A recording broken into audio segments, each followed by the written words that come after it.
ఇప్పుడు ఈ value of supply అనే చాప్టర్ లో మనం ఏం చూస్తామంటే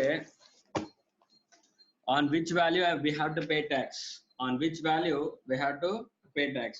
సో ఫర్ సపోజ్ ఇప్పుడు మనం జనరల్ గా మనం ట్యాక్స్ కంప్యూటేషన్ చేసేటప్పుడు ఎలా చేస్తాము, so some value into rate of tax, అంతే కదా నాన్న. వాల్యూ ఆఫ్ సప్లై జనరల్ గా మనం యాడ్ వాలోరమ్ బేసిస్ మీద చేస్తాం, ట్యాక్సేషన్ అనేది యాడ్ వాలోరమ్ బేసిస్ మీద చేస్తాం. చేసినప్పుడు ఏమవుతుంది, we have to find out some value into rate of tax,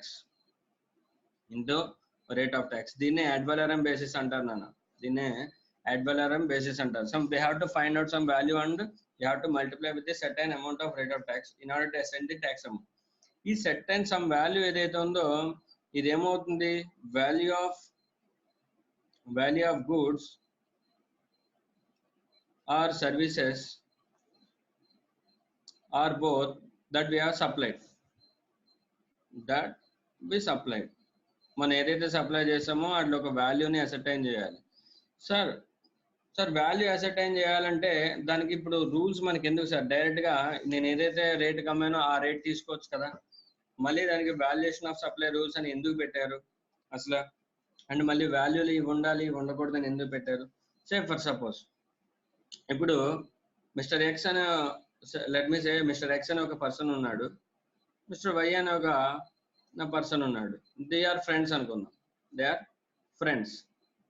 okay, same mister X అనే పర్సన్ ఉన్నాడు, సేమ్ మిస్టర్ ఎక్స్ అనేది ఒక shop keeper, mobile shop keeper అనుకుందాం, ఒక mobile shop keeper mister X. తను మిస్టర్ వైకి ఒక మొబైల్ సేల్ చేశాడు.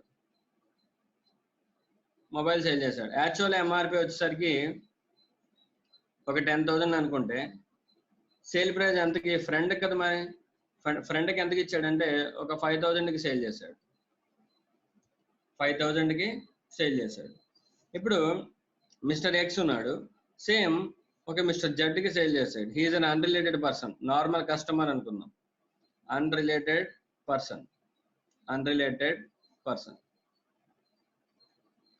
సో ఎప్పుడైతే అన్రిలేటెడ్ పర్సన్ అయ్యాడో సేమ్ మొబైల్ ని మ్యాక్సిమం ఎంఆర్పీకే రేట్ అమ్ముకుంటాడుగా, 10,000 అమ్ముకుంటాడు.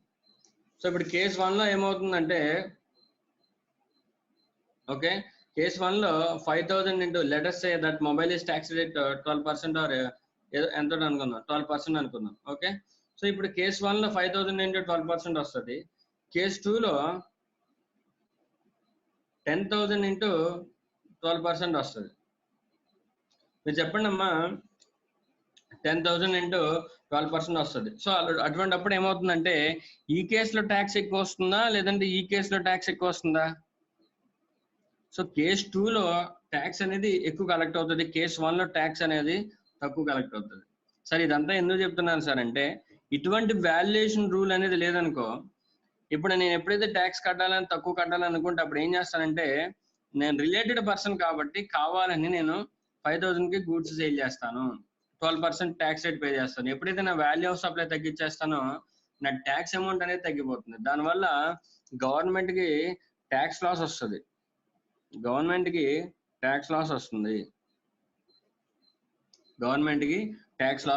సో అంటే రిలేటెడ్ పర్సన్ ఉన్నప్పుడు ట్యాక్స్ లాస్ వస్తుంది, అన్రిలేటెడ్ పర్సన్ ఉన్నప్పుడు ట్యాక్స్ కరెక్ట్ గా కలెక్ట్ అవుతుంది. సో మరి రిలేటెడ్ పర్సన్స్ ఉన్నప్పుడు, అన్రిలేటెడ్ పర్సన్స్ ఉన్నప్పుడు మనం జాగ్రత్తగా వాల్యూ ఆఫ్ సప్లైని ఫైండ్ అవుట్ చేయాలి. ఓకేనా? సో అందుకని కంపల్సరీగా వీటికి రూల్స్ ఉంటాయి. ఇలాగా రిలేటెడ్ పర్సన్ అయితే, కేస్ 1లో రిలేటెడ్ పర్సన్స్ కనుక అయితే దీనికి వాల్యుయేషన్ రూల్స్ ఉంటాయి, ఈ వాల్యుయేషన్ రూల్స్ బేస్ చేసుకొని మనం వాల్యూ ఆఫ్ సప్లై అనేది ఫైండ్ అవుట్ చేయాలి. ఎందుకంటే ఇక్కడ వాల్యూ వాళ్ళు తగ్గించేశారుగా, సో ఇలా తగ్గించకుండా ఉండాలంటే వాల్యుయేషన్ రూల్స్ అనేది ఆఫ్ చేయాలి. ఆ రూల్స్ ఆఫ్ చేసి in case of mister X and mister Y కనుక రిలేటెడ్ పర్సన్స్ అని కనుక ప్రూవ్ అయితే, సో అప్పుడు వాల్యుయేషన్ రూల్స్ తీసుకొని same like quantity like quality మార్కెట్లో ఎంత రేట్ ఉందో ఆ మార్కెట్ రేట్ తీసుకొచ్చి ఇక్కడ సబ్స్టిట్యూట్ చేస్తారు. అప్పుడు 10,000 ఇంటూ 12% మళ్ళీ వాళ్ళు సేమ్ ట్యాక్స్ అనేది కలెక్ట్ చేస్తారు. సో అప్పుడు ఏమవుతుంది, గవర్నమెంట్కి ఇటువంటి ట్యాక్స్ లాస్ అనేది ఉండదు, ఇటువంటి వాల్యుయేషన్ రూల్స్ పెట్టడం వల్ల. వాల్యుయేషన్ రూల్స్ లేకపోతే వాడు ఇష్టం వచ్చిన వాల్యూ తీసుకుంటాడు, గవర్నమెంట్ ట్యాక్స్ లాక్స్ వస్తుంది. సో ఇది ఒక పాయింట్ సార్. నెక్స్ట్ పాయింట్, ఇప్పుడు వాల్యూ ఇప్పుడు జిఎస్టీ లెవీ చేయాలి సార్, కరెక్టే. జిఎస్టీ లెవీ చేయాలన్నప్పుడు ఏమేమి వాల్యూస్ని ఇంక్లూడ్ చేయాలి? సే ఫర్ సపోజ్ లిస్ట్ ప్రైస్. మనకి ఒక కాంట్రాక్ట్ ఆఫ్ సేల్లో కానీ, ఒక కాంట్రాక్ట్ ఆఫ్ సప్లైలో కానీ లాడ్ ఆఫ్ ఎలిమెంట్స్ ఉంటాయి. Say for suppose list price of the good ఒక లిస్ట్ ప్రైస్ ఉంటుంది. దాంతో పాటు ప్యాకింగ్ ఛార్జెస్ ఉంటాయి, తర్వాత కమిషన్స్ ఉంటాయి, తర్వాత టెస్టింగ్ ఛార్జెస్ ఉంటాయి. ఇవన్నీ కూడా నేను జస్ట్ ఎగ్జాంపుల్ బేస్ మీద చెప్తున్నాను. ఇంకా లాడ్ ఆఫ్ ఛార్జెస్ ఉంటాయి, టెస్టింగ్ ఛార్జెస్ ఉంటాయి, తర్వాత ఫ్రైట్ ఛార్జెస్ ఉంటాయి. అండ్ గూడ్స్ అక్కడి నుంచి ఇక్కడికి ట్రాన్స్పోర్ట్ చేయాలి. నేను ఎప్పుడైతే పర్చేజ్ చేస్తున్నాను, ట్రాన్స్పోర్ట్ అనేది సప్లయర్ పే చేయొచ్చు, రిసిపియంట్ పే చేయొచ్చు. మరి ఫ్రైట్ ని ఇంక్లూడ్ చేయాలా వద్దా వాల్యూ ఆఫ్ సప్లైలో? ఓకేనా. నెక్స్ట్ డిస్కౌంట్స్ ఉంటాయి. డిస్కౌంట్స్ లో ఇన్వాయిస్ లో ఇచ్చే డిస్కౌంట్ ఒకటి ఉంటుంది, అంటే క్యాష్ డిస్కౌంట్, తర్వాత ట్రేడ్ డిస్కౌంట్, ఇలాంటివి ఉంటాయి. సో ఇన్వాయిస్ డిస్కౌంట్ ఒకటి ఉంటుంది, తర్వాత పోస్ట్ డిస్కౌంట్ ఒకటి ఉంటుంది. సో ఇలా లాట్ ఆఫ్ ఐటమ్స్ ఉన్నాయి మనకి. సో వీటిలన్నిటికీ క్లియర్ కట్ గా మనకి ఎక్స్ప్లెనేషన్ ఇస్తే తప్ప మనం వాల్యూ ఆఫ్ సప్లైని అరైవ్ అవ్వలేం. ఎందుకంటే ప్యాకింగ్ ఛార్జెస్ ఇంక్లూడ్ చేయాలి వద్దా? ఇంక్లూడ్ చేస్తే వాల్యూ ఆఫ్ సప్లై పెరుగుతుంది, ట్యాక్స్ అమౌంట్ పెరుగుతుంది. నేను అంటాను యాజ్ ఎ సప్లయర్ గా ట్యాక్స్ అమౌంట్ పెరిగిపోతుంది కాబట్టి ప్యాకింగ్ ఛార్జెస్ తగ్గించండి అంటాను. కాదు, గవర్నమెంట్ పాయింట్ ఆఫ్ వ్యూలో ఏమంటది, నాకు ట్యాక్స్ ఎక్కువ రావాలి, ప్యాకింగ్ ఛార్జెస్ ఇంక్లూడ్ చేయండి అంటది. సో వీటన్నిటికీ కూడా ఇవన్నీ కూడా వితౌట్ వాళ్ళు ఏమి రూల్ మెన్షన్ చేయకపోతే ఇవన్నీ కూడా డిస్కషన్ లో పడతాయి. మొత్తం ఇవన్నీ కూడా క్లారిటీ ఇవ్వకపోతే ఇవన్నీ కూడా డిస్ప్యూట్స్ దారి తీస్తాయి. సో అందుకనే మనకి వాల్యూ ఆఫ్ సప్లై అనేది రూల్స్ ఉండడం నెసెసరీ. సో ఎప్పుడైతే వాల్యూ ఆఫ్ సప్లై ఇస్తారో గవర్నమెంటే చెప్తుంది. గవర్నమెంట్ చెప్పి ప్యాకింగ్ ఛార్జెస్ ఇంక్లూడ్ చేయండి, కమిషన్ ఇంక్లూడ్ చేయండి, డిస్కౌంట్ ఎక్స్క్లూడ్ చేయండి, ఫ్రైట్ ఇంక్లూడ్ చేయండి. ఫ్రైట్ లో మళ్ళీ రెండు సిచ్యువేషన్స్ ఉంటాయి. As per the contract supplier pay చేయాలంటే అలాగా, as per the contract recipient pay చేయాలంటే అలాగా. సో ఇలాగా లాడ్ ఆఫ్ ఇష్యూస్ ఉంటాయి. సో అవన్నీ కూడా క్లియర్ కట్ గా మనకి ఈ చాప్టర్ లో చెప్తాడు. దేన్ని ఇంక్లూడ్ చేయాలి సార్ వాల్యూ ఆఫ్ సప్లైలో, దేన్ని ఎక్స్క్లూడ్ చేయాలి అనేది. ఓకే. సో ఈ వాల్యూ ఆఫ్ సప్లై అనేది section 15 of the CGST act లో చెప్తారు. Value of supply will be as per section 15 of the CGST Act 2017. Okay, అదే చెప్తున్నాను. ఓకే, అలాగే ఈ వాల్యూ ఆఫ్ సప్లై రూల్స్ అనేది ఐజిఎస్టీ కూడా సేమ్ అప్లికబుల్ అవుతాయి as per section 20 of the IGST act. CGST act లో ఏవైతే రూల్స్ ఏమైనా ఉన్నాయి కదా అవన్నీ కూడా ఐజిఎస్టీ యాక్ట్ కి అప్లికబుల్ అవుతాయి. ఐజిఎస్టీ యాక్ట్ ఎప్పుడు అప్లికబుల్ అవుతుంది సార్? ఇంపోర్ట్స్ చేసినప్పుడు కానీ, అలాగే ఇంటర్ స్టేట్ సప్లైస్ చేసినప్పుడు కానీ అప్లికబుల్ అవుతుంది. Okay. Next the value of taxable supply. Sir ఏం చెప్తున్నాడో ఒకసారి చూద్దాం sir. The provisions relating to the value of taxable supply are as under. The value of taxable supply to be transaction value. Section 15 చెప్తుందమ్మా. Value of సప్లైని ఏం తీసుకోమంటుంది? Transaction value ఏదైతే దాన్ని వాల్యూ ఆఫ్ సప్లై కింద తీసుకోమంటుంది. The value of supply of goods or services or both shall be the transaction value. When the price actually paid or payable for the said supply of the goods or services or both, and when the supplier and the recipient of the supply are not related, and the price is the sole consideration of the supply. ఇక్కడ 3 conditions చెప్పాడమ్మా. ఏం చెప్తున్నాడంటే, sir మీరు transaction వాల్యూని value of supply కింద తీసుకోవాలనుకుంటే 3 conditions చెప్పాడు. What are they? First thing, the price should be actually paid. Price అనేది మనం అప్పటికి పే చేసి ఉండాలి ట్రాన్సాక్షన్ లో, లేదంటే పేయబుల్ అంటే క్రెడిట్ ట్రాన్సాక్షన్ కూడా ఇంక్లూడ్ చేశారు, paid or payable. Next, where the supplier and the recipient, nothing but seller and buyer, supplier and the recipient are not related. That means seller and recipient, supplier and recipient కంపల్సరీగా unrelated persons అయి ఉండాలి. And next, the price is the sole consideration. Sir sole consideration అంటే ఏంటి sir? So price మాత్రమే sole consideration ఉండాలి, దాంతో పాటు వేరే అదర్ కన్సిడరేషన్స్ ఏమీ ఉండకూడదు. సే ఫర్ సపోజ్ ప్రైస్ పే చేసి వేరే సర్వీస్ ఏదైనా ప్రొవైడ్ చేయడం, లైక్ వాళ్ళకి యాంగ్జిలరీగా సే ఫర్ సపోజ్ సప్లయర్ ఒక కమోడిటీ ఇష్యూ చేశాడు, రిసిపియంట్ ప్రైస్ తో పాటు వేరే ఏదైనా సర్వీస్ లైక్ వాళ్ళ షాప్ లో ఏదైనా ఫర్ సపోజ్ వాళ్ళ సెలూన్ షాప్ అనుకో స్పా ప్రొవైడ్ చేయడం కానీ, లేదంటే అడ్వర్టైజ్మెంట్ అయితే ఫ్రీగా అడ్వర్టైజ్మెంట్ ప్రొవైడ్ చేయడం కానీ, ఇటువంటివన్నీ ఏమీ ఉండకూడదు. ఓకేనా. Price is the sole consideration arrive అవ్వాలి. కంపల్సరీగా సప్లై అవ్వాలంటే కన్సిడరేషన్ ఉండాలి. ఆ కన్సిడరేషన్ కూడా ఏమై ఉండాలి, ఓన్లీ ప్రైస్ అయి ఉండాలి. ఆ గూడ్కి ఏదైతే ప్రైస్ పెట్టాడో అది ఒక్కటే కన్సిడరేషన్ కింద రావాలి. దాంతో పాటు రిసిపియంట్ వేరే ఏదైనా సర్వీస్ ప్రొవైడ్ చేయడం, రిసిపియంట్ వేరే ఏదైనా గూడ్ ప్రొవైడ్ చేయడం ఫ్రీ ఆఫ్ కాస్ట్, అటువంటివి ఉండకూడదు. Next, where the supplier and recipient of the supply are not related అని క్లియర్ గా చెప్పాడు. అసలు మనకి రిలేటెడ్ అని ఎలా తెలుస్తుంది సార్? మనకి రిలేటెడ్ అని ఎలా తెలుస్తుంది? మనకి రిలేటెడ్ పర్సన్స్ డెఫినేషన్ ఉంది కదమ్మా. ఆల్రెడీ మన సప్లై చాప్టర్ లో రిలేటెడ్ పర్సన్స్ డెఫినేషన్ ఆల్రెడీ చదివాం. ఆ రిలేటెడ్ పర్సన్స్ లో members of the family related అవుతాడు, ఎంప్లాయర్ అండ్ ఎంప్లాయీ రిలేటెడ్ అవుతారు, next members partners of the same firm related అవుతారు, next director or officer in one of the each other business related అవుతారు, both are controlling the other person related అవుతారు, both are controlled by the other person related అవుతారు. So ఇలాగా lot of situations మనం చూసాం. They are called as related persons. So ఆ related persons మధ్య transaction ఏదైనా buying and selling జరిగితే ఈ ట్రాన్సాక్షన్ వాల్యూ అనేది ఆఫ్ చేసుకోకూడదు. Next, price is actually paid or payable. అంటే ఆ ట్రాన్సాక్షన్ వాల్యూ జరిగినప్పుడు ఆ అమౌంట్ అనేది ఖచ్చితంగా పే చేయాలి. రిసిపియంట్ సెల్లర్ కి పే చేయాలి. ఇప్పుడైనా పే చేయొచ్చు ఆర్ ఫ్యూచర్ లో అయినా పే చేయొచ్చు. ఓకేనా. Actually paid or payable, future contract అయినా అయి ఉండొచ్చు, ఫ్యూచర్ పేయబుల్ అయినా అయి ఉండొచ్చు. సో క్లియర్ గా వాడు చెప్పింది ఏంటంటే, transaction value shall be consider value of supply is equal to transaction value. Transaction value అంటే ఏంటి సార్? ట్రాన్సాక్షన్ వాల్యూ అంటే ఏదైతే అమౌంట్ కి సేల్ జరిగిందో దాన్నే ట్రాన్సాక్షన్ వాల్యూ అంటారు. సే ఫర్ సపోజ్ నేను ఎక్స్ అనే పర్సన్ బై అనే పర్సన్ కి ఒక 1000 రూపీస్ పెట్టి ఒక బుక్ ఇచ్చాడు. That will be the transaction value. ఆ 1000 రూపీస్ ని వాల్యూ ఆఫ్ సప్లై కింద యాక్సెప్ట్ చేయాలంటే 3 కండిషన్స్ కావాలి. 3 కండిషన్స్. ఒకటి, ప్రైస్ పేడ్ ఆర్ పేబుల్. ఇది కండిషన్ 1. కండిషన్ 2 ఏంటి? Supplier and recipient are unrelated.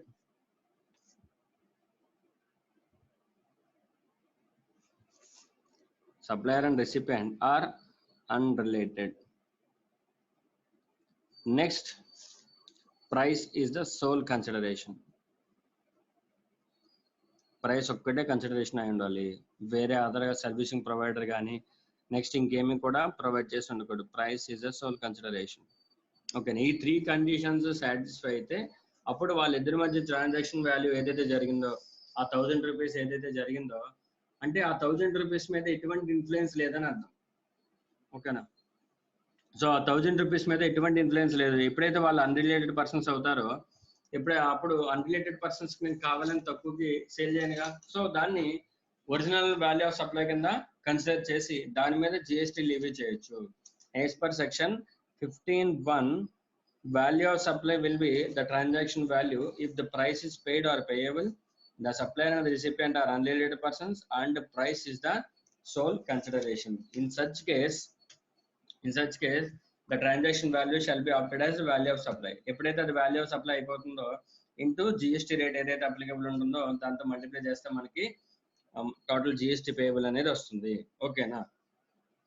Next, this will be the transaction value. అయితే ఈ ట్రాన్సాక్షన్ వాల్యూలో ఏది ఇంక్లూడ్ చేయాలి, ఏది ఎక్స్క్లూడ్ చేయాలి అనేది మనకి కొన్ని ఇంక్లూజన్స్, కొన్ని ఎక్స్క్లూజన్స్ ఇచ్చాడు అన్న. ఇవే మనకి చాప్టర్ లో మోస్ట్ ఇంపార్టెంట్. ఈ చాప్టర్ మొత్తం మీద మనకి ఇంపార్టెంట్ ఏంటంటే what are the inclusions and what are the exclusions in the value of supply. So inclusions in the value of supply. The value of supply shall include. సరే ఓకేనా. ఇప్పుడు వాడు ఏమంటున్నాడంటే ఇంక్లూజన్స్ చెప్తున్నాడు. అందులో ఫస్ట్ పాయింట్ ఏం చెప్తున్నాడంటే taxes, duties, cesses, fees and charges except CGST, SGST, UTGST and GST compensation cess. అంటే అన్ని ట్యాక్సెస్ ని ఇంక్లూడ్ చేయాలంటండి, అన్ని డ్యూటీస్ ని ఇంక్లూడ్ చేయాలంట, అన్ని సెస్సెస్ ని ఇంక్లూడ్ చేయాలంట, అండ్ అదర్ చార్జెస్ ఏమైనా ఉంటే అవన్నీ కూడా ఇంక్లూడ్ చేయాలంట. బట్ సిజిఎస్టీని కానీ, ఎస్జిఎస్టీని కానీ, యూటీజిఎస్టీని కానీ, జిఎస్టి కాంపెన్సేషన్ సెస్ కానీ ఇంక్లూడ్ చేయకూడదు అంటున్నాడు. ఓకేనా? సో అలాగే ఇన్ కేసు ఇదన్నీ కూడా ఎప్పుడు వస్తుంది? ఇంట్రాస్టేట్ ట్రాన్సాక్షన్ అయితే. ఒకవేళ ఇంట్రాస్టేట్ ట్రాన్సాక్షన్ అయితే ఐజిఎస్టీని ఎక్స్క్లూడ్ చేయాలి. ఓకేనా? నథింగ్ బట్ ఇప్పుడు ఒక ఎగ్జాంపుల్ తీసుకుందాం. సే ఫర్ సపోజ్, సో ఇప్పుడు వాల్యూ ఆఫ్ సప్లైలో value of supply for the levy of IGST 15(2) inclusions చూస్తున్నాం. 15(2)లో మనం ఇంక్లూజన్స్ డిస్కస్ చేస్తున్నాము. అందులో first point, value of supply includes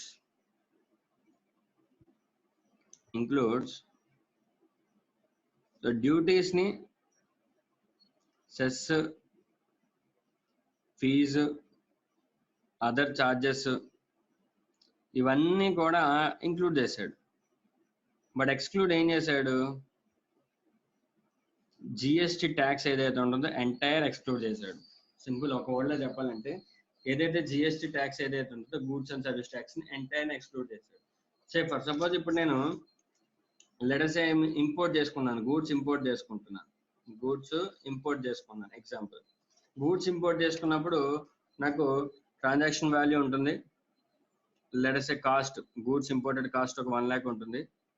దాంతోపాటు ఎప్పుడైతే గూడ్స్ ఇంపోర్ట్ చేసుకుంటున్నానో బేసిక్ కస్టమ్స్ డ్యూటీ అనేది పడుతుందిగా నాకు.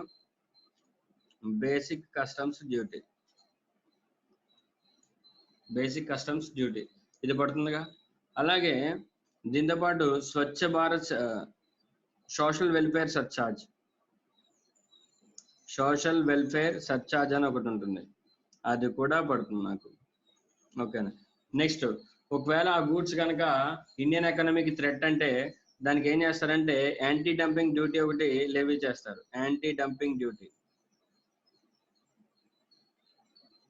చేస్తారు. సో ఇవన్నీ కూడా other than GST taxes,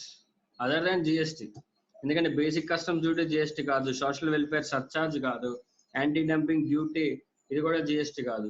so నేను before levy of the GST, నేను ఇంకా జిఎస్టీ వేయక ముందు వీటన్నిటిని కలపాలి నేను. ఇప్పుడు 1 lakh కి ఈ బేసిక్ కస్టమ్ డ్యూటీ 10% ఉంటుంది, సోషల్ వెల్ఫేర్ సర్చార్జ్ 10% ఉంటుంది, అలాగే యాంటీ డంపింగ్ డ్యూటీ మేబీ ఒక 30% or 20% ఉంటుంది అనుకుందాం. ఓకేనా? లెట్స్ సే 20% ఉంటుంది అకామోడిటీకి.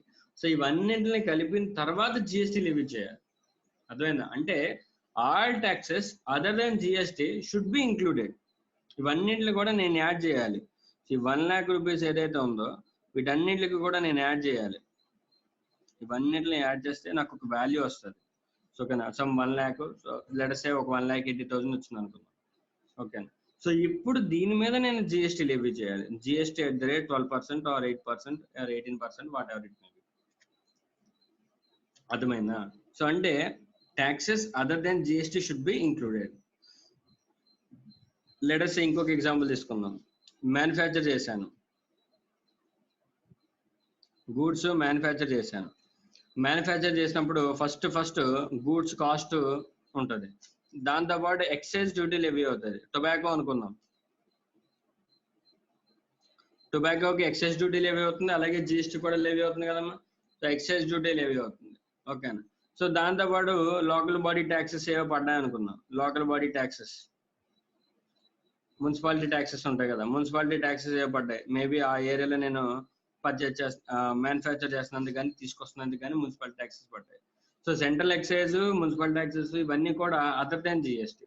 So cost plus excise duty plus local taxes ఈ 3 కలిపిన తర్వాత నాకు ఒక వాల్యూ వస్తుంది. ఈ వాల్యూ మీద నేను జిఎస్టీ అనేది లెవీ చేయాలి. నాకు తెలిసి ఇప్పటికి బాగా క్లియర్ గా అర్థమై ఉంటుంది. ఓకేనా? సో అదర్ దాన్ జిఎస్టీ ఏవైతే ఉంటుందో వాటన్నిటిని బ్లైండ్ గా ఇంక్లూడ్ చేయొచ్చు. ఓకేనా? ఇంకొక పాయింట్ ఏంటంటే టీసీఎస్ అనే ఒక పాయింట్ ఉంది. TCS, tax collected at source.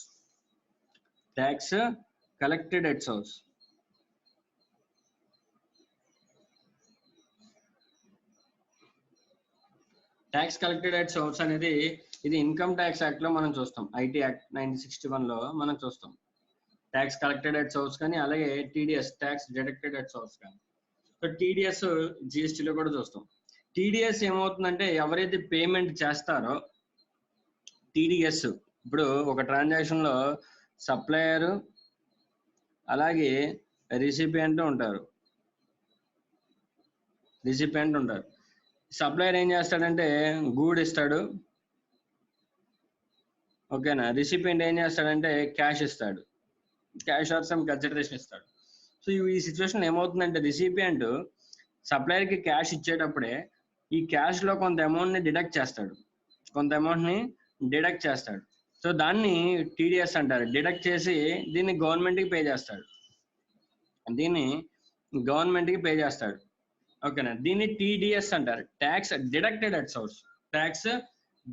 Source. ఇప్పుడు మనం చెప్పేది ఏంటంటే ట్యాక్స్ కలెక్టెడ్ అట్ సోర్స్ అంటే ఇప్పుడు టీడీఎస్ ఏమో రిసిపియంట్ చేస్తాడు, టీసీఎస్ ఎవరు చేస్తారు, సప్లయర్ చేస్తారు. సో సేమ్ ఎగ్జాంపుల్లో ఇప్పుడు టీసీఎస్ ఎవరైతే ఉంటుందో, ఓకేనా. సో ఏదైతే కన్సిడరేషన్ వచ్చిందో గూడ్స్ వాల్యూలో ఉన్న సమ్ పర్సంటేజ్ ఆఫ్ అమౌంట్ ని టీసీఎస్ కింద తీసుకొని, సో టీసీఎస్ కలెక్ట్ చేస్తాడు, tax collected at source. Supplier recipient దగ్గర నుంచి కలెక్ట్ చేస్తాడు. ఎప్పుడైతే సప్లయర్ రిసిపియంట్ దగ్గర నుంచి కలెక్ట్ చేస్తాడో అది మన కన్సిడరేషన్ కింద అనుకుంటారు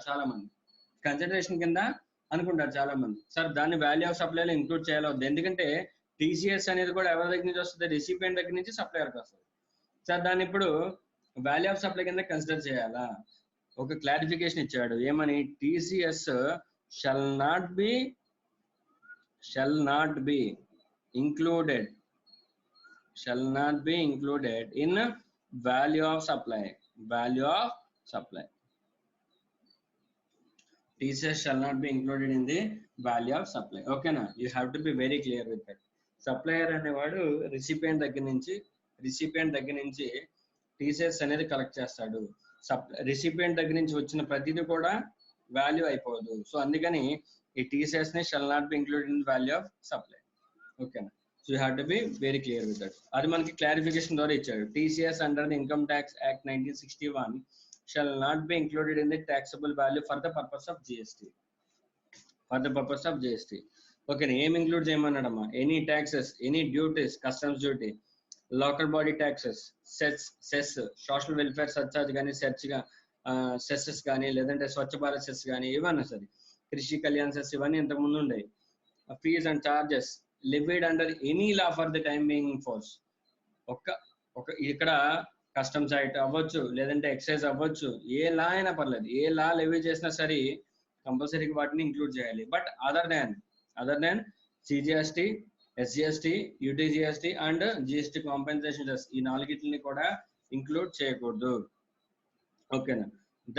thus GST and GST cess are not form part of the taxable value. Okay, this is about the first point. Already మనకి ఇక్కడ ఎగ్జాంపుల్స్ ఇచ్చాడు, ఆల్రెడీ మీకు చెప్పేసాను. ఎక్సైజ్ డ్యూటీ గురించి చెప్పాను, మున్సిపల్ ట్యాక్సెస్ గురించి చెప్పాను, అలాగే ఎంటర్టైన్మెంట్ ట్యాక్స్ అనేది లెవీ అవుతుంది. ఇప్పుడు సినిమా టికెట్స్ కానీ, లేదంటే లోకల్ బాడీకి మనం ఆల్రెడీ చెప్పుకున్నాం, ట్యాక్సెస్ సబ్జ్యూమ్డ్ ఇన్ జిఎస్టీలో local body taxes are subsumed but except the entertainment tax levied by the local bodies, అది సబ్జ్యూమ్ అవ్వలేదని చెప్పుకున్నాం.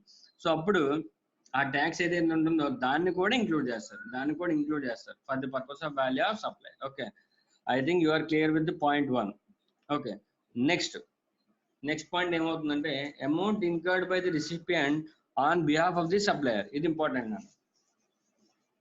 సెకండ్ పాయింట్, ఈ amount incurred by the recipient on behalf of the supplier.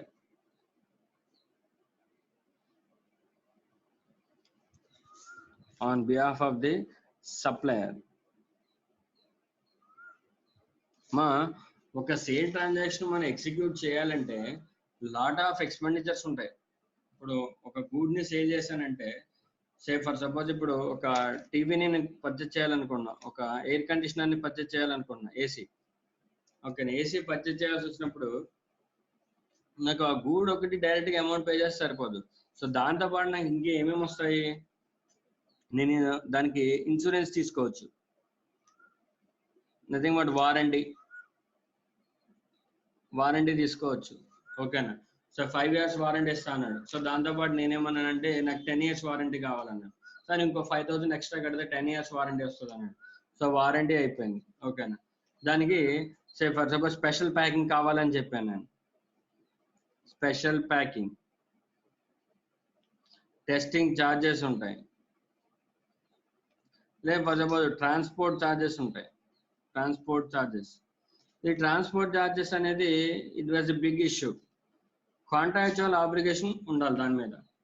ఇప్పుడు supplier goods sale చేశాడు, ఇప్పుడు transport charges అనేది ఎవరు pay చేయాలి? సప్లయర్ పే చేయాలా, రిసిపియంట్ పే చేయాలా? సో ఇది ఏమవుతుందంటే ముందే కాంట్రాక్ట్ ఉంటుంది. మనం ఏదైతే గూడ్ పర్చేజ్ చేసుకున్నప్పుడు కస్టమర్తో మాట్లాడతాం, సప్లయర్తో మాట్లాడతాం, ఏమంటే మరి మీరు ట్రాన్స్పోర్ట్ మీరే పంపుతారా లేదంటే మమ్మల్ని చూసుకోమంటారని. సప్లయర్ ఏమంటాడంటే no sir, supplier as per the contract నేనే ట్రాన్స్పోర్ట్ ఛార్జెస్ పే చేస్తాను అంటాడు, నేనే ట్రాన్స్పోర్ట్ ఛార్జెస్ పే చేయాలంటాడు. సో ఇప్పుడు ఈ కాంట్రాక్ట్ లో ట్రాన్స్పోర్ట్ ఛార్జ్ ఎవరు పే చేయాలి? సప్లయర్ పే చేయాలి. ఓకే, సప్లయర్ పే చేయాలి. కాకపోతే ఏమైందంటే సప్లయర్ పంపడం లేట్ అవుతుంది, గూడ్ ట్రాన్స్పోర్ట్ వెహికల్ అరేంజ్ అవ్వట్లేదు సప్లయర్కి. నేనేం చేశానంటే నాకు ఇంట్లోకి ఏసీ కావాలని చెప్పేసి నేనేం చేశానంటే నేనే ట్రాన్స్పోర్ట్ని హైర్ చేసుకొని ఓకే, నేనే ట్రాన్స్పోర్ట్ని హైర్ చేసుకొని నేనే ట్రాన్స్పోర్టర్ని తీసుకొచ్చి నేనే గూడ్స్ని పట్టుకెళ్ళిపోయా. సో ఇప్పుడు ఏమవుతుంది, ట్రాన్స్పోర్ట్ ఛార్జెస్ ఎవరు పే చేశారు? రిసిపియంట్ పే చేశాడు. అప్పుడు నేను ఫోన్ చేశా ఎవరికి? సప్లయర్ ఫోన్ చేసి సార్ మీరు లేట్ అయింది బట్ నేనే తెచ్చేసుకున్నాను, you have to pay me అంటే ఇక్కడ ఏం జరిగింది, charges which are liable to be paid by the supplier.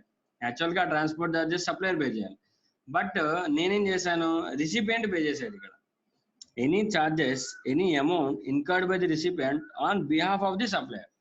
Contractual గా కానీ లీగల్ గా కానీ సప్లయర్ పే చేయాల్సిన అమౌంట్ ఏదైతే ఉందో, సప్లయర్ కావాల్సిన ఎక్స్పెండిచర్ ఏదైతే ఉందో అది కనుక రిసిపియంట్ ఇన్కర్ అయితే that should be included in the value of supply. ఓకేనా. సో ఆబ్లిగేషన్స్ బట్టి. ఓకే, నెక్స్ట్ ఇప్పుడు దానికి కొన్ని పాయింట్స్ చెప్పాడు చూద్దాం. Suppliers obligation met by the recipient to be included. Supplier చేయాల్సిన పని ఏదైనా ఉంటే అది రిసిపియంట్ కనుక చేస్తే దానికి అవ్విన ఎక్స్పెండిచర్ మొత్తం కూడా ఇంక్లూడ్ చేయాలి. Any amount that the supplier is liable to pay in relation to such supply but which has been incurred by the recipient of the supply and not included in the price actually paid or payable for the goods or services. ఓకేనా, అది ఇంకా include చేయలేదు, recipient pay చేశాడు. So ఇప్పుడు include చేయాలా వద్దా? Recipient pay చేసిన, supplier pay చేయాల్సిన ఆబ్లిగేషన్ ఉంది కాబట్టి దాన్ని తీసుకొచ్చి వాల్యూ ఆఫ్ సప్లైలో ఇంక్లూడ్ చేయాలి. A supplier may need to incur various expenditure in order to make a particular supply of goods or services. In the normal course, he would pay these amounts and they would form part of the value that he charges from the customer. Normal trade balance లో మనం చూసుకుంటే మనం goods purchase చేస్తే transport కూడా ఆడే చేస్తాడు. For suppose installation charges కూడా వాడి కలిపి తీసుకుంటారు మన దగ్గర నుంచి. సో అప్పుడు ఏమవుతుంది, ఇన్స్టాలేషన్ ఛార్జెస్ కూడా ఇంక్లూడ్ చేయాలి వాల్యూ ఆఫ్ సప్లైలో. ఓకేనా. ఎగ్జాంపుల్ ఇచ్చాడు చూడండి నాన్న. However, even the customer makes direct payment of some of such liabilities to the third parties and the supplier does not include this amount in the bill. Say for ఇప్పుడు example ఏం చెప్పాడంటే, సే for suppose supplier ఉన్నాడు, example నాన్న ఒక example తీసుకుందాం. Supplier ఉన్నాడు, అలాగే recipient ఉన్నాడు. ఓకేనా. సప్లయర్కి ఒక లయబిలిటీ ఉంది, ఈ లయబిలిటీ ఏంటంటే ఎవరికో సప్లయర్ అనేవాడు ఎవరికో ఒక 4 lakhs ఇవ్వాలి. ఇప్పుడు సప్లయర్ ఏం చేస్తాడంటే రిసిపియంట్ దగ్గర నుంచి ఎలాగో కన్సిడరేషన్ రావాలిగా, మనకి గూడ్స్ సేల్ చేసినందుకు కన్సిడరేషన్ రావాలి. సో అటువంటిప్పుడు ఏమవుతుందంటే సప్లయర్ ఏం చెప్తాడంటే రిసిపియంట్కి, సే ఫర్ సపోజ్ ఒక 8 lakhs అనుకుందాం, ఆ గూడ్ వాల్యూ 8 lakhs అనుకుందాం. రిసిపియంట్కి ఏం చెప్తాడంటే 4 lakhs ఏమో డైరెక్ట్గా లైబిలిటీ డిశ్చార్జ్ చేసేయి, 4 lakhs నాకు పంపించని చెప్తాడు. సో ఇప్పుడు ఏమైంది, సప్లయర్ ఆబ్లిగేషన్ ఎవరు మీట్ అయ్యారు, రిసిపియంట్. సప్లయర్ ఒక లైబిలిటీ ఆబ్లిగేషన్ సప్లయర్ కి, బట్ ఆ ఆబ్లిగేషన్ ఎవరు మీట్ అయ్యారు, రిసిపియంట్ మీట్ అయ్యారు. సో ఇప్పుడు ఈ 4 lakhs కూడా ఇంక్లూడ్ చేయాలి కదా సార్, చేయాలి. When the supplier obligation is met by the recipient, it has to be included in the value of supply. ఓకేనా, క్లియర్. ఇది ఈ పాయింట్ ఇక్కడ చెప్తున్నాడు. Even if the customer makes direct payment of some of such liabilities, supplier ఒక liability customer pay చేసినంత మాత్రాన దాన్ని exclude చేయకూడదు, దాన్ని కూడా ఇంక్లూడ్ చేయాలి. ఓకే, ఎగ్జాంపుల్ చెప్పాడు చూడన్నా. ABC and Co has placed order for supply of certain goods to Mr. Z. Z అనే వాడికి ఏబిసి అనే ఒక కంపెనీ ఒక ఆర్డర్ పెట్టిందంట. Okay, as per the contract mister Z is required to deliver the goods. జెడ్డే తీసుకెళ్లి delivery ఇవ్వాలి goods ని, ఎవరికి, ఏబిసి కంపెనీకి. So mister Z hires a transporter for the transportation of goods, hire చేసుకున్నాడు. Okay, however the lorry receipt indicates that the freight is payable by ABC and Co. Lorry receipt లో మాత్రం ఏమని ఉందంటే freight ABC pay చేయాలని ఉంది. So ఎప్పుడైతే lorry receipt లో ABC pay చేయాలని ఉందో అంటే సప్లయర్ పే చేయాలని అర్థం. రిసిప్ట్ గూడ్స్ అక్కడికి వెళ్ళిపోతాయి. గూడ్స్ అక్కడికి వెళ్ళిపోయిన తర్వాత ఏమవుతుంది, లారీ రిసిప్ట్ అక్కడ గూడ్స్ వెంటనే ఇస్తారండి, ఇవ్వరు. ఎందుకని, మనకు కన్సిడరేషన్ పే చేయాలి. సో ఇప్పుడు కన్సిడరేషన్ పే చేయాలంటే ఎవరైతే ఏబిసి కంపెనీ ఉన్నారో వాళ్ళు గూడ్స్ తీసుకునే ముందు కంపల్సరీ డబ్బులు పే చేయాలి. ఎవరికి, లారీ సప్లయర్ ఎవరైతే ఉన్నారో ట్రాన్స్పోర్ట్ ఏజెన్సీ వాళ్ళకి. సో ఇక్కడ ఏమవుతుంది, గూడ్స్ రిసీవ్ చేసుకునేటప్పుడు ఏబిసి పే చేస్తుంది. సో అప్పుడు ఏమవుతుంది, supplier obligation is met by recipient. So ఎప్పుడైతే ఇలా మీట్ అయ్యారో రిసిపియంట్, ఆ వాల్యూని కూడా వాల్యూ ఆఫ్ సప్లై కింద ఇంక్లూడ్ చేయాలి. అంటే చిన్న పాయింట్. ఓకేనా. Next, payment made own account of the recipient. ఇది ఇంపార్టెంట్ అనే, it has to be excluded. Payment made on own account of the recipient. Own account of the recipient అంటే this clause does not authorize every payment where the recipient is the principal creditor or obligor and require this also to be included in the value of supply. అంటే నేను ఏదన్నా for suppose నేను special గా అడిగాను, special testing చేయండి, special package చేయండి, ఓకేనా, లేదంటే నాకు స్పెషల్ గా ఒక డిజైన్ కావాలి, నాకు స్ట్రక్చర్ కావాలి, ఇలాంటి నేను రిక్వైర్మెంట్స్ ఇస్తే దానికి నేను ఏం చేస్తాడు, నా దగ్గర నుంచి ఎడిషనల్ కన్సిడరేషన్ రిసీవ్ చేసుకుంటాడు. ఆ ఎడిషనల్ కన్సిడరేషన్ కూడా ఇంక్లూడ్ చేయాలి. ఓకేనా. దాంతో పాటు నా పర్సనల్ ఆబ్లిగేషన్స్ ఉంటాయి. నా personal obligations safe for suppose నేను రిసిపియంట్ అనుకున్నా, నా పర్సనల్ ఆబ్లిగేషన్స్ ఉన్న వాల్యూని వాల్యూ ఆఫ్ సప్లైలో ఇంక్లూడ్ చేయకూడదు.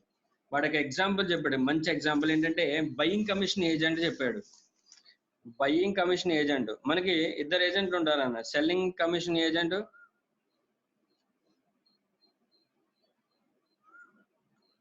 అలాగే బయింగ్ ఏజెంట్, సెల్లింగ్ ఏజెంట్, ఇద్దరు ఉంటారు మనకి. వీటికి ఏం చేయాలంటే seller nothing but supplier commission pay చేయాలి,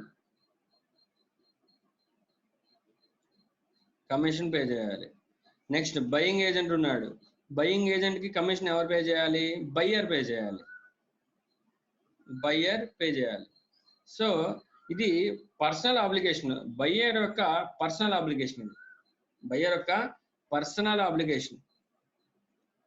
బయింగ్ ఏజెంట్ అంటే ఎవరు సార్, బయింగ్ ఏజెంట్ అంటే గూడ్స్ బై చేయడానికి మనం ఒక ఏజెంట్ ని పెట్టుకుంటాం. అంటే నాకు కావాల్సిన వస్తువులు నేను మార్కెట్లోకి వెళ్ళి నేను కొనుక్కోవడం ఖాళీ లేకపోతే నా తరఫున ఒక బయింగ్ ఏజెంట్ ని పెట్టుకుంటాను. వీడు ఎలా అయితే గూడ్స్ ని సేల్ చేయడానికి సెల్లింగ్ ఏజెంట్ ని పెట్టుకుంటాడో నేను ఒక బయింగ్ ఏజెంట్ ని పెట్టుకుంటాను. సో ఈ బయింగ్ ఏజెంట్ కమిషన్ ఎవరు పే చేయాలి, నేనే పే చేయాలి. సో ఇటువంటి ఇంక్లూడ్ చేయాలి సార్ వాల్యూ ఆఫ్ సప్లైలో? నో సార్, ఇది కాంట్రాక్ట్ ఆఫ్ సప్లైకి అసలు సంబంధమే లేదు. సో ఈ బయింగ్ ఏజెంట్ కమిషన్స్, ఈ పర్సనల్ ఆబ్లిగేషన్స్ ఏదైతే ఉంటాయో they are not to be included. ఓకేనా, అదే మనకి చెప్తున్నాడు. నెక్స్ట్, అలాగే నేను ఓన్ గా ఎడిషనల్ చార్జెస్ కానీ ఎడిషనల్ రిక్వైర్మెంట్స్ కానీ పెట్టుకుంటే ఆ వాల్యూస్ మాత్రం ఇంక్లూడ్ చేయాలి. ఓకే, దాంతోపాటు కొన్ని చెప్పాడు చూడండి. Incidental expenses and amount charger for the activities done before the delivery. అంటే డెలివరీకి ముందు ఏమైనా ఇన్సిడెంటల్ చార్జెస్ ఏమైనా ఉన్నా, నెక్స్ట్ స్పెసిఫికేషన్స్ ఏమైనా ఉన్నా, ఇప్పుడు దాకా మనం వాటినే చెప్పుకుంటున్నాం. సో వాటిని ఉంటే కంపల్సరీగా ఇంక్లూడ్ చేయాలి. ఇక్కడ క్లారిటీగా చెప్పాడు చూడండి. Incidental expenses like including commission and packing. Commission ఏదైతే ఉంటుందో వాటిని కూడా ఇంక్లూడ్ చేయాలి. బయింగ్ కమిషన్ కాదన్నా సెల్లింగ్ కమిషన్ ఇంక్లూడ్ చేయొచ్చు. ఓకేనా. And packing charged by the supplier to the recipient of a supply. Next any amount, ఇది ఇంపార్టెంట్ అన్న, any amount charged for anything done by the supplier in respect of the supply of goods or services or both at the time of or before delivery of the supply of goods or services. ఇక్కడ చాలా జాగ్రత్తనా, before or at the time of the delivery of the goods delivery ఇవ్వడానికి ముందు supplier కొన్ని expenditure meet అయ్యాడు. ఆ expenditures ఎవరి వల్ల మీట్ అయ్యారంటే రిసిపియంట్ యొక్క ఎడిషనల్ స్పెసిఫికేషన్స్ వల్ల సప్లయర్ కొన్ని ఎక్స్పెండిచర్స్ మీట్ అయ్యారు. సార్ మరి వీటిని ఇంక్లూడ్ చేయాలా సార్? ఎస్ సార్, వీటిని కూడా ఇంక్లూడ్ చేయాలి. సో ఆ ఇన్సిడెంటల్ ఎక్స్పెండిచర్స్ కి కొన్ని ఎగ్జాంపుల్స్ చెప్పాడు. ఓకే, అవి ఏంటో చూద్దాం. ఫ్యూ ఎగ్జాంపుల్స్ చెప్పాడు చూడండి. Commission this may be paid to an agent and recovered from the buyer of the goods. So ఎప్పుడైతే సెల్లింగ్ కమిషన్ కి మనం ఏజెంట్ పే చేసాం, సెల్లింగ్ ఏజెంట్ కి మనం కమిషన్ పే చేసాం. సో ఇటువంటిప్పుడు ఏమవుతుందంటే ఈ కమిషన్ ని బయ్యర్ దగ్గర నుంచి కనుక మనం కలెక్ట్ చేస్తే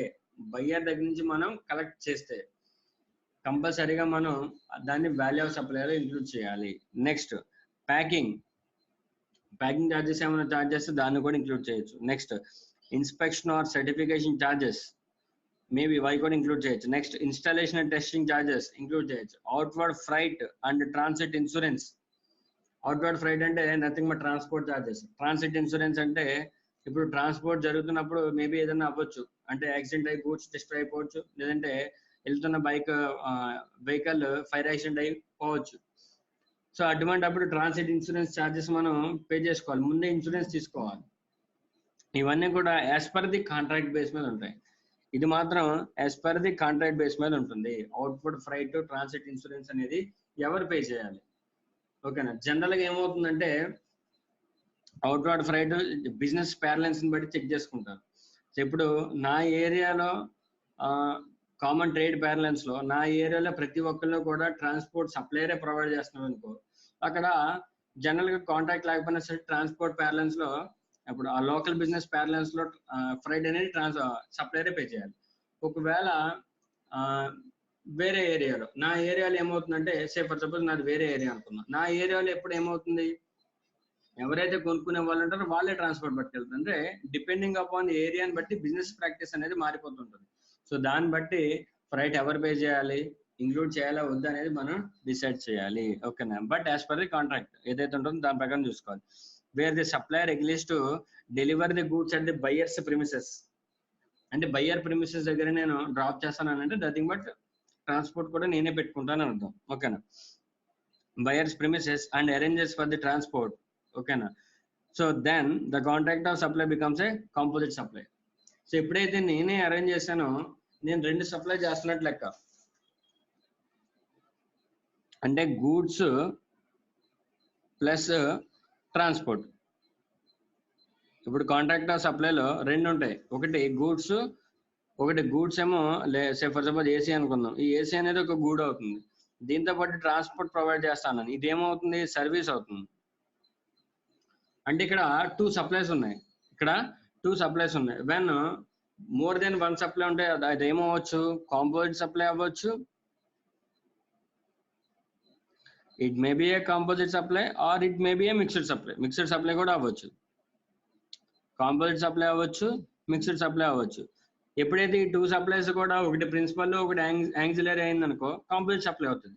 2 కూడా not related are independent supplies అయినాయి అనుకో అది మిక్స్డ్ సప్లై అవుతుంది. అంటే డిపెండింగ్ అపాన్ అక్కడ ప్రొవైడ్ చేసే సర్వీస్ ని బట్టి అది కాంపోజిట్ అవుతాయా మిక్స్డ్ అవుతాయా మనం డిటర్మైన్ చేసుకోవాలి. Either it may be composite supply or mixed supply. అప్పుడు ఈ రెండిట్ల మీద మనం ట్యాక్స్ రేట్ అనేది డిటర్మైన్ చేసుకోవాలి. కాంపోజిట్ లో మీకు తెలుసు, కాంపోజిట్ లో ట్యాక్స్ రేట్ ఏమవుతుంది, ప్రిన్సిపల్ సప్లైకి ఏదైతే ఉంటుందో ప్రిన్సిపల్ సప్లై రేట్ అవుతుంది కాంపోజిట్ లో. ప్రిన్సిపల్ సప్లై రేట్ అవుతుంది. In case of mixed supply అయితే హైయెస్ట్ ట్యాక్స్ రేట్ మనం తీసుకోవాలి. హైయెస్ట్ ట్యాక్స్ రేట్ మనం తీసుకోవాల్సి ఉంటుంది. So depending upon the nature of supply either it may be mixed or composite, so దాని ప్రకారం మన రేట్ ఆఫ్ సప్లై డిటర్మైన్ చేసుకుని అప్లై చేయాల్సి ఉంటుంది. సో ఓకేనా, ఇది గుర్తుపెట్టుకోండి. అంటే సప్లయర్ ఒకేసారి goods plus other services, insurance ఇవ్వచ్చు, ఫ్రైట్ ఇవ్వచ్చు, ఇవన్నీ ఏమవుతాయంటే good plus other services provide చేసినట్లు లెక్క. సో అప్పుడు మిక్స్డ్ సప్లై కానీ కాంపోజిట్ సప్లై కానీ అవుతుంది. ఓకేనా, you have to be very careful with this. ఇది ఆల్రెడీ ఇప్పుడు ఈ గూడ్స్ ప్లస్ ట్రాన్స్పోర్ట్ అనేది ఆల్రెడీ సిఏ ఫైనల్ సిలబస్ లో క్వశ్చన్ అడిగాను, 5 మార్క్స్ కి అడిగాడు. సిఏ ఫైనల్ లో 5 మార్క్స్ కి అడిగాడు ఈ కాంట్రాక్ట్, ఈ కాంపోజిట్ సప్లై అనేది. ఓకేనా, మిమ్మల్ని కూడా అడిగే ఛాన్స్ ఉంది. Okay, next charges for the delayed payment. Sir already మనం చెప్పుకున్నాం sir, charges for the delayed payment should be included. Already మనం లాస్ట్ చాప్టర్ లో టైమ్ ఆఫ్ సప్లై చాప్టర్ చెప్పుకున్నప్పుడు అక్కడ ఆల్రెడీ మనం డిస్కస్ చేసాం. ఏంటి అడిషనల్ కన్సిడరేషన్ ఏమైనా వస్తే టైమ్ ఆఫ్ సప్లై ఎప్పుడు తీసుకోవాలి, అడిషనల్ కన్సిడరేషన్ ఏ రోజు అయితే వస్తుందో ఆ రోజుని టైమ్ ఆఫ్ సప్లై కింద తీసుకోవాలి. మరి వాల్యూ ఆఫ్ సప్లై కింద ఇంక్లూడ్ చేయాలి కదా సార్. ఎస్, వాల్యూ ఆఫ్ సప్లైకి ఇక్కడ చెప్పాడు. So interest or late fee or penalty for the delayed payment of any consideration for supply should be included. Additional consideration అనేది వాల్యూ ఆఫ్ సప్లైలో include చేయాలి. అలాగే దానికి టైమ్ ఆఫ్ సప్లై ఏమవుతుంది, ఏ రోజు అయితే వచ్చిందో అది టైమ్ ఆఫ్ సప్లై అవుతుంది.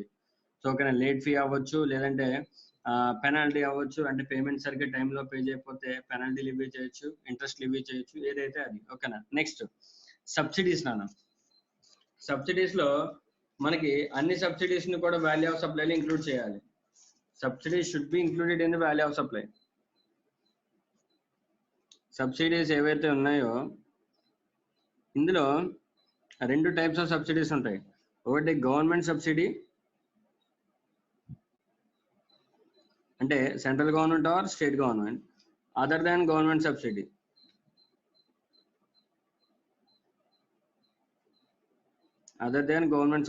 ఓకేనా, సో ఈ గవర్నమెంట్ సబ్సిడీలో central government, state government subsidy అని ఉంటే దీన్ని exclude from the value of supply. It should be excluded from the value of supply. దీన్ని ఇంక్లూడ్ చేయాలి. Okay, let us take an example. ఒక పెన్ ప్రైస్ 10 రూపీస్ ఉంది నాన్న, 10 rupees ఉంది. ఇప్పుడు మదర్ తెరీసా చారిటబుల్ ట్రస్ట్ ఉంది, ఒక మదర్ తెరీసా చారిటబుల్ ట్రస్ట్ ఉంది. వీళ్ళు ఏం చేశారంటే స్టూడెంట్స్ కి పెన్ మ్యాక్సిమం ఒక డిస్కౌంటెడ్ ప్రైస్ లో ఇద్దాం, తక్కువ ప్రైస్ లో ఇద్దామని చెప్పేసి షాప్ దగ్గరికి వచ్చి వీళ్ళు ఇచ్చారు సబ్సిడీ. ఏమని, ఒక 6 రూపీస్ మేము ఇస్తాము, 4 రూపీస్ కి పెన్ సేల్ చేయండి అని ఇచ్చారు. సో ఇప్పుడు స్టూడెంట్ దగ్గర నుంచి నేను ఎంత ఛార్జ్ చేస్తున్నాను, 4 రూపీస్. నాకు మదర్ తెరీసా దగ్గర నుంచి ఎంత వచ్చింది, 6. ఓకేనా, 10 రూపీస్ యాక్చువల్ కాస్ట్, సరిపోయిందిగా. ఇప్పుడు వాల్యూ ఆఫ్ సప్లై కింద ఏం తీసుకోవాలి సార్, వాల్యూ ఆఫ్ సప్లై కింద 10 రూపీస్ ని కూడా తీసుకోవాలి. ఎందుకంటే సబ్సిడీ అనేది ఎవరి నుంచి వచ్చింది నాన్న, మదర్ తెరీసా ట్రస్ట్ నుంచి వచ్చింది. ఇప్పుడు ఇదే సబ్సిడీ అనేది సెంట్రల్ గవర్నమెంట్ కానీ స్టేట్ గవర్నమెంట్ కానీ ఇచ్చింది అనుకున్నాం, అప్పుడు ఏమవుతుంది value of supply, it will become 4 rupees. ఓకేనా, సో సబ్సిడీ అనేది సెంట్రల్ గవర్నమెంట్ కానీ స్టేట్ గవర్నమెంట్ కానీ ఇస్తే దాన్ని ఎక్స్క్లూడ్ చేయాలి. ఒకవేళ other than central government, state government ఏదైనా ప్రొవైడ్ చేస్తే సబ్సిడీ అనేది దాన్ని కంపల్సరీగా ఇంక్లూడ్ చేయాలి. ఓకేనా, so this is the point with respect to the subsidies. Next discounts.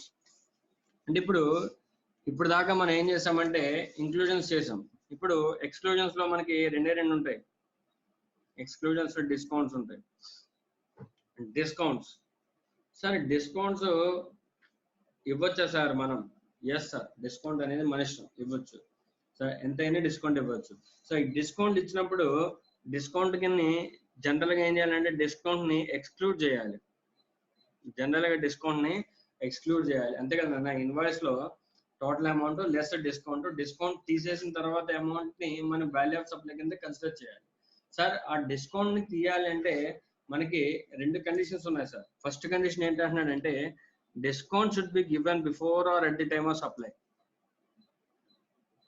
Discount should be given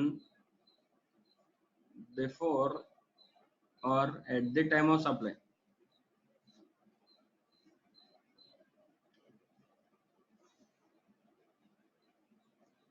discount should be given before or at the time of supply. Second condition ఏమంటున్నాడంటే it should be shown separately in the invoice. It should be shown separately in the invoice.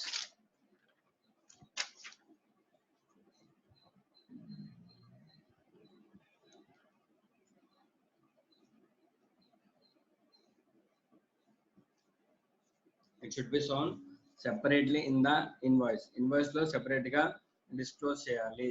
And at the same time invoice అనేది before or at the time of supply. ఓకేనా, supply కన్నా ముందు కానీ supply రోజున కానీ ఇవ్వాలి. Sir supply తర్వాత ఇస్తే ఏమవుతుంది సార్, పోస్ట్ డిస్కౌంట్ అవుతుంది. సో వాటిని ఎలా చేయాలని తర్వాత చూద్దాం. So main first normal discount ఏంటంటే కంపల్సరీగా దాన్ని ఎక్స్క్లూడ్ చేయాలి అంటే కంపల్సరీగా before or at the time of సప్లైలో ఇవ్వాలి. And at the same time దాన్ని ఇన్వాయిస్ లో సెపరేట్ గా డిస్క్లోజ్ చేయాలి కంపల్సరీగా. Shown separately, recorded separately in the invoice. So ఈ 2 కండిషన్స్ ని సాటిస్ఫై అయితే మాత్రమే మనం డిస్కౌంట్ ని ఎక్స్క్లూడ్ చేయొచ్చు.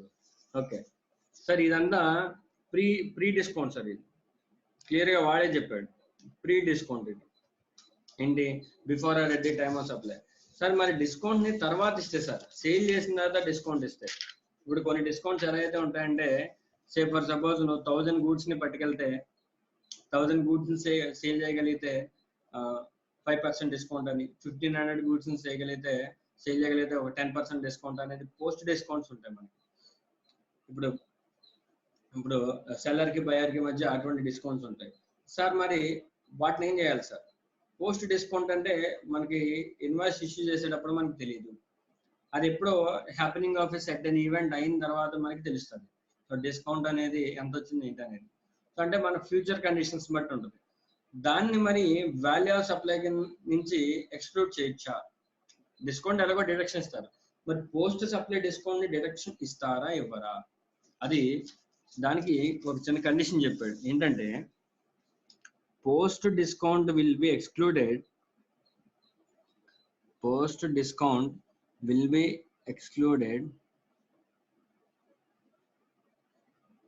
బట్ దానికి కొన్ని కండిషన్ చెప్పాడు. ఏంటంటే such a discount is established in terms of an agreement entered into at or before the time of such supply, and such discount shall be specifically linked to the relevant invoices. అంటే ఏమంటున్నాడంటే ఆ discount అనేది ఒక agreement ప్రకారంగా ఉండాలి. As per the agreement అంటే నేను ముందే అగ్రిమెంట్ లోకి ఎంటర్ అవుతాను. సార్ నేను సే ఫర్ సపోజ్ ఈ మంత్ లోపు నేను ముందే అగ్రిమెంట్ అవుతాను. X Y buyer and seller and buyer ఉన్నారు. వాళ్ళిద్దరు కూడా ఒక కాంట్రాక్ట్ లో అగ్రీ అవుతారు. ఏమని, నువ్వు ఈ 1 month లోపు 500 గూడ్స్ ని సేల్ చేస్తే నీకు 5% డిస్కౌంట్ ఇస్తాను, అలాగే నువ్వు 1000 గూడ్స్ ని సేల్ చేయగలిగితే నేను 10% డిస్కౌంట్ ఇస్తాను అన్నాడు. సో అప్పుడు ఏమవుతుందంటే ఇక్కడ వీళ్ళిద్దరి మధ్య ఒక కాంట్రాక్చువల్ అగ్రిమెంట్ అనేది ఏర్పడింది. ఎప్పుడైతే కాంట్రాక్చువల్ అగ్రిమెంట్ ఏర్పడుతుందో ఫస్ట్ కండిషన్ సాటిస్ఫై అవుతుంది. నెక్స్ట్ ఇంకోటి ఏమన్నాడు, మనం ఏ డిస్కౌంట్స్ కి అయితే ఏ ఇన్వాయిస్ కి అయితే డిస్కౌంట్ ఇస్తామనో దాని లింకింగ్ ఇవ్వాలి. ఓకేనా, such discount should be linked to invoice.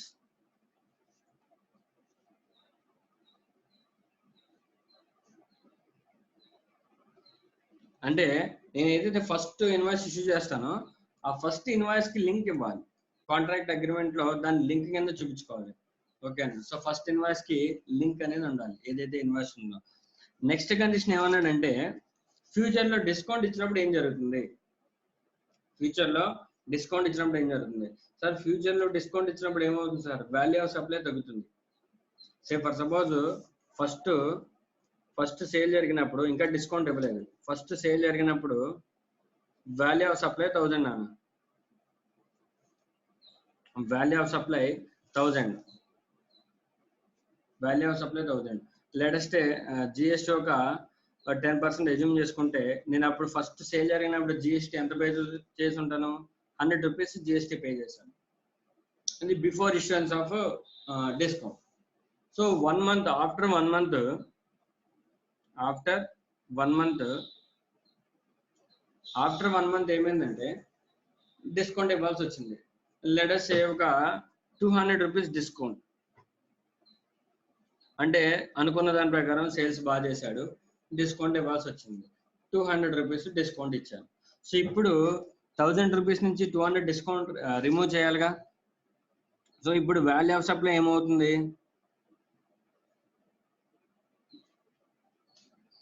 1000 minus 200 800 అవుతుంది. సో అప్పుడు జిఎస్టీ ఎంత రావాలి? GST at the rate 10%.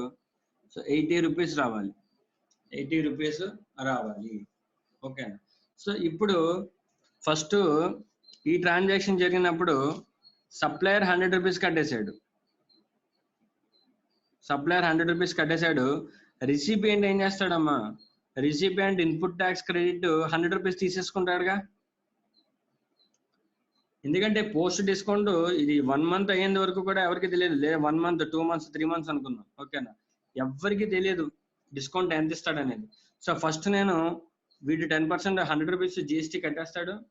వీడు ఐటీసీ ఇన్పుట్ ట్యాక్స్ క్రెడిట్ 100 తీసేసుకుంటాడు. తర్వాత తెలిసింది ఎంత డిస్కౌంట్ వస్తుంది. 200 రూపీస్ వాల్యూ ఆఫ్ సప్లై తగ్గింది. తర్వాత 80 రూపీసే జిఎస్టీ అవుతుంది. సో వీడికి ఏమవుతుందంటే ఇప్పుడు ఈ సిచ్యువేషన్ ఎప్పుడైతే వచ్చిందో సప్లయర్కి ఓకేనా 20 రూపీస్ జిఎస్టీ లయబిలిటీ రెడ్యూస్ అవుతుంది. జిఎస్టీ లయబిలిటీ రెడ్యూస్ అవుతుంది. వీడు మరి ఇంతకుముందు ఎక్సెస్ తీసుకున్నాడుగా, 100 రూపీస్ ఐటీసీ తీసుకున్నాడు. డిస్కౌంట్ ఇచ్చిన తర్వాత ఐటీసీ ఎంత వస్తుంది? 80 రూపీసే రావాలి. అంటే ఐటీసీ ఇంతకుముందు ఇప్పుడు ఎక్సెస్ ఎంత క్లెయిమ్ చేశాడు? 20 రూపీస్ ఎక్సెస్ ఐటీసీ క్లెయిమ్ చేశాడు. సో ఇప్పుడు రిసిపియంట్ ఎవరైతే ఉన్నాడో రిసిపియంట్ హ్యాస్ టు రివర్స్ ఐటీసీని రివర్స్ చేయాలమ్మా, మళ్ళీ వెనక్కి పంపించేయాలి. Reverse ITC up to 20 rupees. 20 rupees ఏదైతే ఉందో ఆ 20 రూపీస్ని ఐటీసీని రివర్స్ చేయాలి. వీడు ఫస్ట్ ట్రాన్సాక్షన్ జరిగినప్పుడు 100 రూపీస్ ట్యాక్స్ కడతాడు. వీడు ఐటీసీ 100 రూపీస్ తీసుకుంటాడు. సెకండ్ ఎప్పుడైతే డిస్కౌంట్ ఇస్తాడో ఆ డిస్కౌంటెడ్ ట్యాక్స్ ఏదైతే ఉందో దాన్ని జిఎస్టీ లయబిలిటీ తగ్గించుకుంటాడు. వీడు ఐటీసీని రివర్స్ చేసుకుంటాడు. సో దీన్ని పోస్ట్ డిస్కౌంట్ అంటారు. దీన్ని ఏమంటారంటే పోస్ట్ డిస్కౌంట్ అంటారు. క్లియర్ గా మనకి 3 కండిషన్స్ చెప్పాడు. ఏంటంటే పోస్ట్ డిస్కౌంట్ ఇవ్వాలంటే first as per the agreement అయి ఉండాలి. దాంతోపాటు ఆ డిస్కౌంట్ కన్సర్న్ ఇన్వాయిస్ కి లింక్ అయి ఉండాలి. తర్వాత ఎప్పుడైతే మనం డిస్కౌంట్ ఇస్తామో రిసిపియంట్ ఐటీసీని రివర్స్ చేయాలి. అలాగే సప్లయర్ కి ఐటీసీ అనేది రిడ్యూస్ అవుతుంది. ఓకేనా? ఒక్కసారి చూద్దాం. Any discount which is given after the supply, ఎప్పుడైతే సప్లై అయిపోయిన తర్వాత దాన్ని పోస్ట్ డిస్కౌంట్ అంటారు. Such discount is established in terms of an agreement enter అయి ఉండాలి. And such discount should be linked to the relevant invoice. అది అలాగే మనం డిస్కౌంట్ చేసాం. Input tax credit as is attributable to the discount on the basis of the document issued by the supplier has been reversed by the recipient. Already మనం ఇప్పుడు చెప్పుకున్నాం recipient ఐటీసీని reverse చేయాలమ్మా అని మీకు చెప్పాను. ఈ పాయింట్ ని అక్కడ చెప్తున్నాడు. ITC should be reversed. Okay. The buyer would have paid GST on the gross value.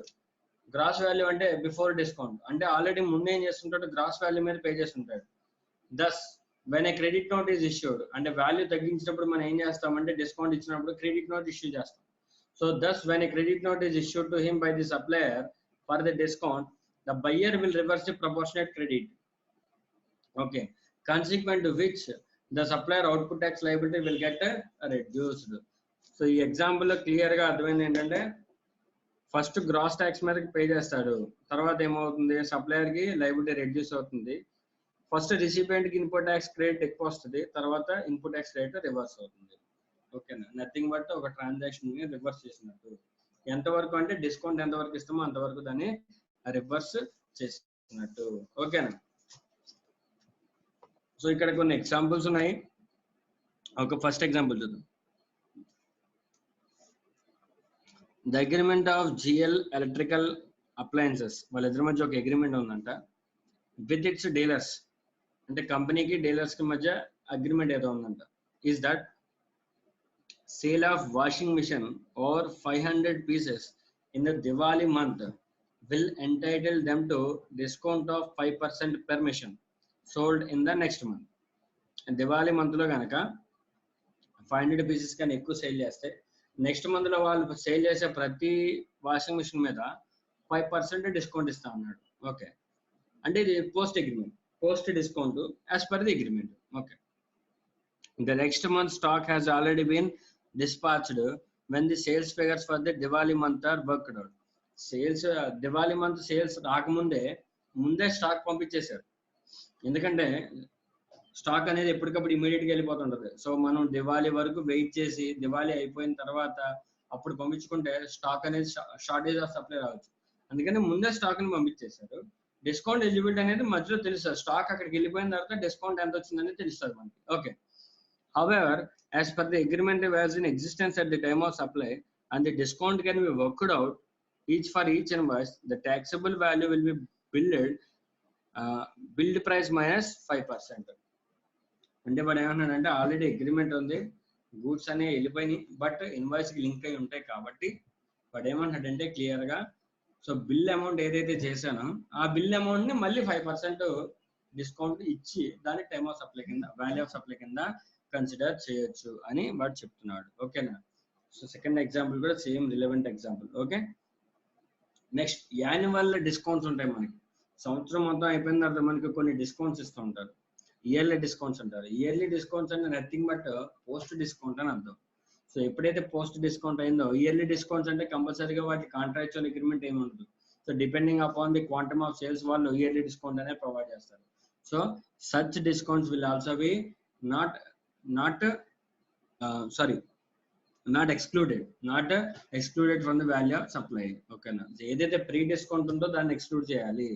Post discount ఏదైతే ఉందో దాన్ని కూడా as per the contract terms ఉంటేనే ఎక్స్క్లూడ్ చేయాలి.